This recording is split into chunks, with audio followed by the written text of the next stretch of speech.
What's poppin', y'all? Man, Akademiks did not have to do Polo G like this because he ended the man's streaming career on arrival immediately. And it all started with this clip that has resurfaced recently, but it is very relevant to what we're going to talk about today. The streamer job, especially if you're a rapper already, the streamer job is going to pay you less. So people just either trade careers or they stop doing. Like I haven't seen, pardon my ignorance, I haven't seen much from Polo G recently. I haven't. It doesn't feel like he's having a musical output like he used to like a few years ago. Now I'm finding out he's on a live stream with 160 people. This is what I would tell Polo G, and I keep it being with everybody. Polo G, with all due respect, maybe you're nice at 2K. You don't have the personality for being a streamer. You're not Blueface. You're also not willing to probably bring that much. You know why Blueface is great? The only people good at streaming, and this is why y'all used to call, not y'all in terms of Polo G, but this is why people call streamers losers, is because every streamer is down to be the butt of the joke. They know the audience wants to find the joke. And at certain times, you're the butt of the joke. Whether it's sometimes the audience laughing with Kai, but then they laugh at Kai. With me, a lot of times they laugh at me. Blueface will put the embarrassing moment on camera.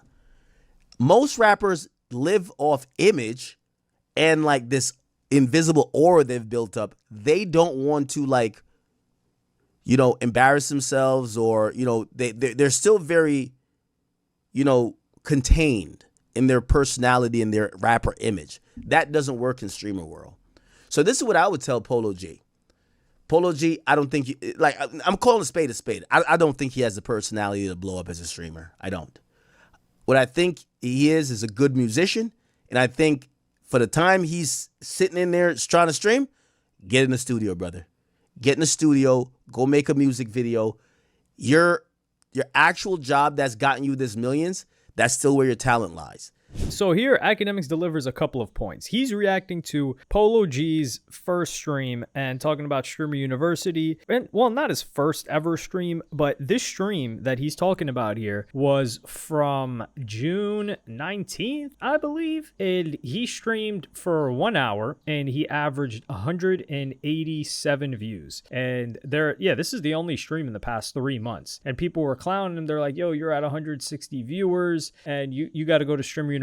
But fair enough, he was like, nah, come on, man, I only got 160 viewers in here. Like, I gotta grind it up a little bit before I do something like that. Well, this was Akademiks' reaction to that, and he gives a couple of good points, which is you do kind of got to be shameless. I don't think it's just being shameless to be a live streamer. However, Polo G does not have the personality. He is too much of a cool guy. Like if you're a street guy, like I've said this before, like a finesse 2 times can make it. Like a Blueface, he's a street guy. He can make it. But if you're too concerned with your image and this curated image that you have and that people have of you that's attached to your music, then you're not going to be willing to do what it takes to make it as a streamer. But after Akademiks gave him this advice, it looks like he killed his career because Polo G has not gone live since. He went live for an hour, got 100 and some viewers, and said, damn, I'm not going back live. And I think it's not the bullying, but people's feedback after this that caused him to say, man, if people are just going to clown me for my numbers, I can't even get on here and try to have fun with this, then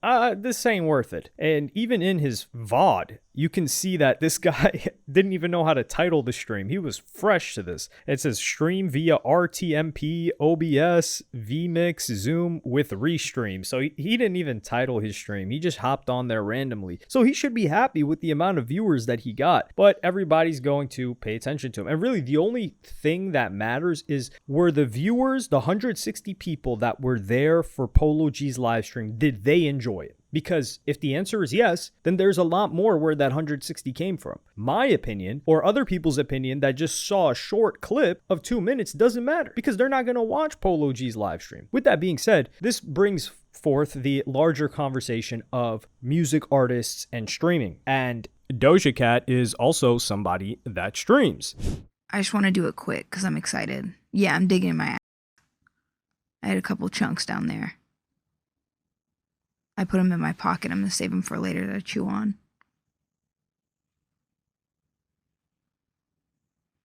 It's very hairy, so I can save my chunks on a vine of my pubes. like grapes, and I can pick the chunks off and give them a little nice snacking later.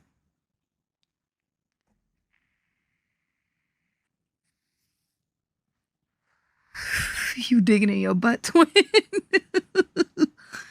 Exactly.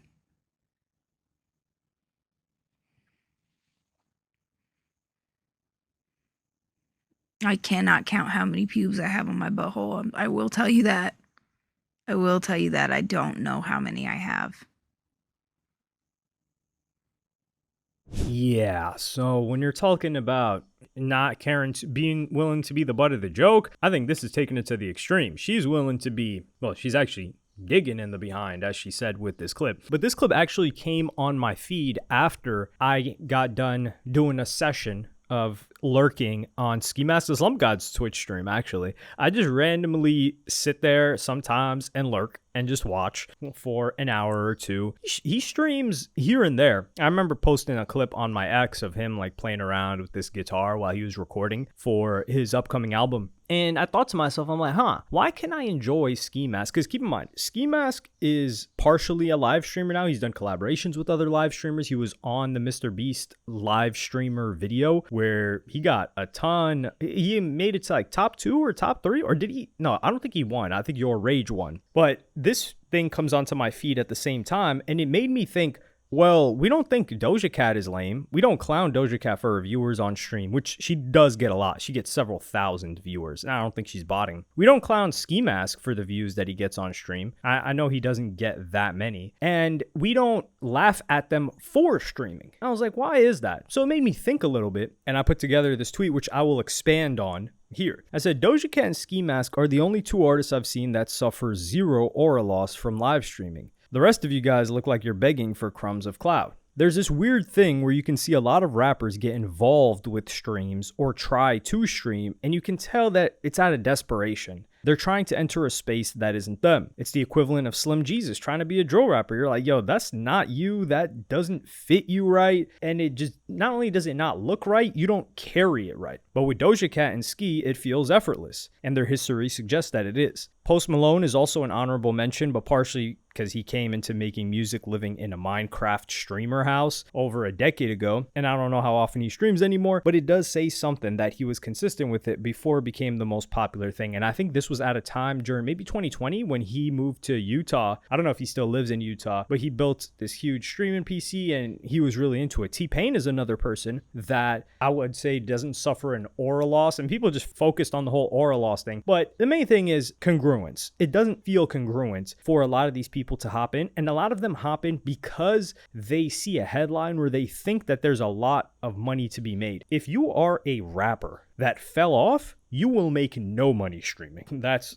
already, let's just set that straight. If you are a poppin' rapper right now, you will not make enough money streaming for it to make sense for you to invest the time into it either. So there's really no reason for an artist rapper to stream unless they find it fun. Like, for example, Doja Cat, right? Why? And when I said their history suggests that it makes sense for them, Doja Cat got on partially because of that Moo song. She was embedded into internet culture, memes. She was on live streams. She was on Tiny Chats. This was live streaming for free with a couple of other random people, that some of them that she didn't even know, just going into these different random chat rooms. So Doja Cat was already doing that. She is shameless. She's done live. She interacts. She overshares, and she fits right into this culture. She came up in it. So when she's streaming, if you didn't know it was Doja Cat, you would think like, damn, to be fair, Doja Cat is an elite streamer. Like, I'm not talking about this specific clip. I've actually gone into a Doja Cat stream and just watched for an hour. It is very entertaining. And it's funny because like when female streamers who it's their job and has been for 10 plus years, you put an hour of their content and next to an hour of Doja Cat's, and you're like, wow, Doja Cat blows you guys out of the water. With Ski Mask, I don't think, and this is also another thing, if a rapper is streaming all the time, it kind of harms the topic of their music, because like, let's say they're a street rapper. Well, unless you're K-Flock and you're on IG Live streaming and getting into shootouts, that, you could rap about that. That's going to fit into your music. But if you're just sitting there playing games, it's hard for people to be like, well, you're making trap music, but we see you on the game, or we see you just doing IRLs. What's going on here? Well, it doesn't add up. Or we see you in the studio. I think seeing them in the studio and losing the magic of it, for some artists, it's not a good idea. For some, it can work. So there's also that part. But with the ski mask, why I don't think it affected his music either, or what I think of his music, is because ski mask's music, it's kind of like there isn't this persona with it. It's just like he'll rap about Cartoon Network. He'll rap about different like cartoons, animes, just general culture stuff, like relationships here and there. It's like fun music that aligns perfectly with streaming too. So you're not going to be like, oh, this guy is streaming, his music is lame now, because then you wouldn't have really liked his music in the first place. And Ski Mask is a natural at this because he's been doing this for damn near 10 years. Like, if you guys remember early XXXTentacion like videos, this guy would be playing like games like, what was it? It wasn't H1Z1. I think PUBG. Like, he would be playing PUBG is not PlayerUnknown Battlegrounds. It is not a game that a rapper would be playing, or just like any mainstream regular person. Like, there's the 2Ks, there's the sports games, all the sports ball games. There's the fighting games, I guess you could say, like some UFC stuff, and hell, like GTA, right? But like one layer below that would have been a PlayerUnknown Battlegrounds, and Ski was cool with them. I think Ski was also very involved in Apex Legends when that was a thing, and he was doing this off stream. So he was spending all this time playing the game off stream, and I think he was quite good at it, like one of the higher ranks in the game. So he was competitive in the game. He was doing this off stream, and he was also an entertainer in his personality and his music. So you put all those things together, and it makes for a good streamer. Now, is he one of the biggest streamers views wise? No, but I don't think he's doing it for the money. I don't think he's doing it because he sees it as an opportunity. I think he finds it fun, and you can see that if you actually sit there and watch a stream. Like, if you enjoy watching streams at all, just tune into him for an hour or an hour and a half or something like that, and you're gonna feel like, oh, this is a chill environment. Like, I kind of like it here. That's why I lurk there sometimes. Well, I lurk a lot of places. And a couple of other names that I can think of, like I said, a T-Pain, it makes sense. T-Pain is sharing stories. That's one thing that's advantageous for a lot of these artists that aren't tryhards, because, like, for example, Playboi Carti, while his brand seems effortless, he's trying very hard. He's curating exactly what comes out about him. He's trying to manage what doesn't come out about him. He is making sure every time he's seen outside, he's wearing a certain thing. So he's trying very hard. But with like a Ski Mask, with a Doja Cat, that's really just them. With a T-Pain, right? Like, he'll share embarrassing stories. He doesn't care. Like, he's gone broke. He's gotten rich. He's gone broke again. And he'll share those stories. Like a Polo G or a Lil TJ, right? Like, these guys, they see being laughed at or in a position where they're not being admired or adored as taking an L. And if you have that type of mentality, it doesn't come across well on live streaming, and it's not really relatable. But granted, Lil TJ and Polo G's music, it doesn't fit well with streaming. It's like, you guys are better off just continuously making music. And like I said, the timing of things. Like, Ski Mask had experimented with streaming or posting like game videos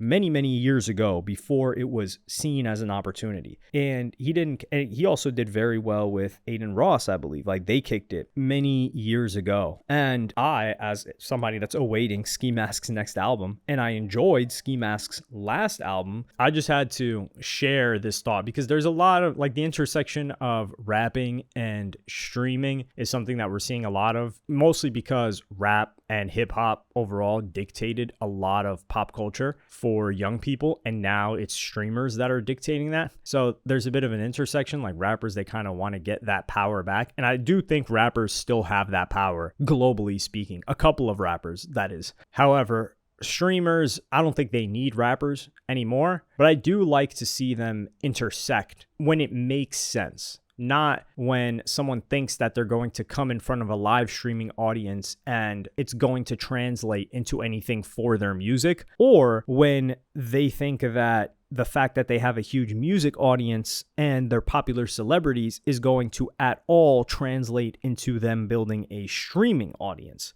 Like, these are two very different things that I think people are still slowly discovering. But let me know what y'all think about this in the comments. Who are some other rappers, artists that you think are good streamers or that would not suffer an aura loss if they stream? Tory Lanez for sure. Like, we saw, for example, Tory Lanez was doing quarantine radio in 2020. There wasn't a monetary benefit to him doing that, but he did it anyway. He's entertaining and his music is not harmed by that at all. We've even seen him record music and that has not harmed his fan base at all. If anything, it's strengthened it. But Tory Lanez can take being the butt of the joke sometimes. You know, sometimes he'll catch like a short joke or some joke about his hair or balding or whatever the case may be. And he would know how to play with that. He would know how to roast back and forth. And that's something that if he was here right now, I think he would have rode the wave of streaming and been one of the top streamers. He would have been the #1 artist streamer for sure if he had never gotten locked up, unfortunately.